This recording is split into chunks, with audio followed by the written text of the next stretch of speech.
Ja Morant, excited nang maglaro kasama ang Memphis sa panahong gumawa ng 49 points. Itong si Desmond Bane, Zion Williamson at Brandon Ingram nagtrending sa social media. At Stephen Curry, pinatulog muli ang Blazers. Ngunit bago ang lahat, kung gusto nyo ng matibay na basketball shoes, KD 15 with spike, mabibili lamang sa halagang 2,100. I-click lamang ang link sa comment section or bisitahin lamang ang tiffin.com for more high quality shoes. Ang Memphis Grizzlies guard na si Desmond Bane ay nag-explode ng 49 points laban sa Detroit Pistons sa araw na ito. Dinala nga niya ang kupunan sa much needed win.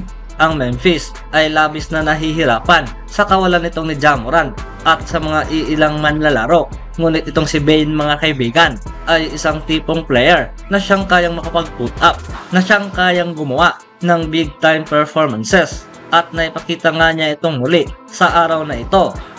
Ang mag-react sa 49-point explosion, itong si Ja Morant ay hindi napigilan ang sarili para makapagbahagi ng isang post, mga kaibigan, sa social media. Itong si Ja Morant ay excited na patungkol sa makabalik kasama ang team mula sa isang suspension, mga kaibigan, at ang kanyang mga teammates ay mas lalong nakakapagbigay nga dito sa kanya ng more excitement. Syempre, habang ang Pistons ay ang pinaka-worst team sa NBA, ang Grizzlies naman ay hindi rin naman naging gaanong mahusay sa season ito. Sa kahit anumang oras at sa kahit anumang laban sa isang manlalaro na siyang nakapag-drop ng 49 points, ito ay pambihirang kahanga-hanga kahit sino pa man ang nakalaban nila. Ang duo na binubuo nitong ni Ja Morant at Desmond Bane ay nag-emerge nga ngayon bilang isa sa best backcourt sa basketball, at sila ay magkakaroon ng napakaraming opportunity para gumawa ng napakaraming success kung sakaling itong si Morant ay makakabalik na sa lineup. Ang scoring ability nitong ni Bane ay ang naging isa sa rason kaya napakaraming tao ang naniniwala na ang Memphis ay kayang lumutang, mga kaibigan, at makipagsabayan kahit nawala itong si Ja Morant. Ang mga iilang injuries ay ang isa rin sa nagpapahirap sa kanila kaya nakapagsimula silang mahina sa season ito. Kasama ang play-in tournament, ang Memphis sa ngayon ay natitiyak na hindi lamang nakaasa sa swerte na makapasok sa playoff sa season ito. Ang paglalarong ipinakita nitong ni Bane at sa kombinasyon sa pagbalik nitong ni Ja Morant ay isang perpektong bagyo, mga kaibigan, na ang kupunan ay makakabawi at makabalik sa mix. Anong masasabi niyo, mga kaibigan, sa duwong ito? Sa sumunod na balita naman, matapos nga nilang masecure ang pagkapanalo laban sa Sacramento Kings noong Martes, ang New Orleans Pelicans ay nakaset na nga ngayon para makipag-compete sa final stages sa in-season tournament. At habang ang total victory ay gayon pa rin, iilang steps pa rin ang layo para kay Zion Williamson at sa buong New Orleans. Hindi naman ito nagpapigil sa media, mga kaibigan, para magtanong kung ano nga ba ang plano kung sakaling may papanalo ng Pelicans ang buong tournament. Hindi inaasahan na itong si Williamson ay hindi nagresponde, mga kaibigan, kasama ang isang sagot, at tumawa lamang ito ay sinabi ang isang pangako. Ang knockout rounds ay gaganapin sa Las Vegas sa linggong ito at gagawin ang isang perpektong party scene kung sakaling sinumang kupunan ang makapag-ended up na may panalo ang lahat. Sa kasalukuyan, ang tournament, mga kaibigan, ay mayroon na lamang 4 na kupunan ang natitira, at ito nga ay ang Los Angeles Lakers, Milwaukee Bucks, Indiana Pacers at Pelicans na siyang makikipag-away sa grand prize, mga kaibigan, na matatanggap ng bawat manlalaro at mga coaches sa halagang $500,000.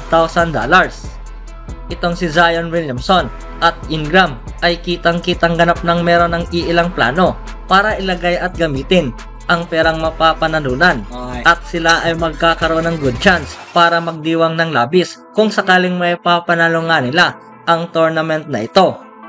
Walang sinuman ang umaasa na alinman sa kanila bilang isang mga manlalaro ay mag-open up patungkol sa kanilang celebration plans.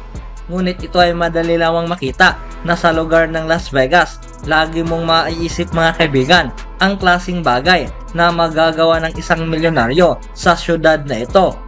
Para sa tao na tulad nitong ni Zion na siyang ginagawa ang eating habits at wild nightlife ang mga fans mga kaibigan ay hindi na mahihirapan kung ano nga ba ang gagawin nitong ni Zion Williamson. Itong si Zion ay meron ng mga iilang nakaraan at ang mga iilang fans na nababasa na ang plano nito base sa clip na nakita nila kasama itong si Brandon Ingram na kriptikong tumatawa.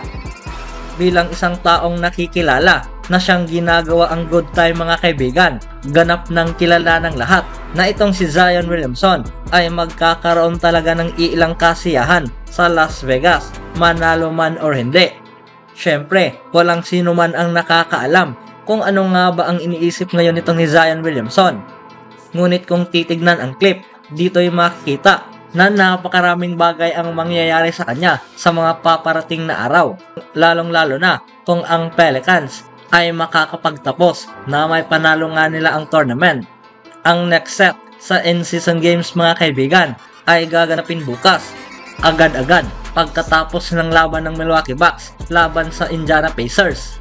Ang Pelicans ay sisimulan nga nila ang showdown laban sa Los Angeles Lakers at maraming naniniwala na sila ay underdog mga kaibigan na papasukin ang labang ito.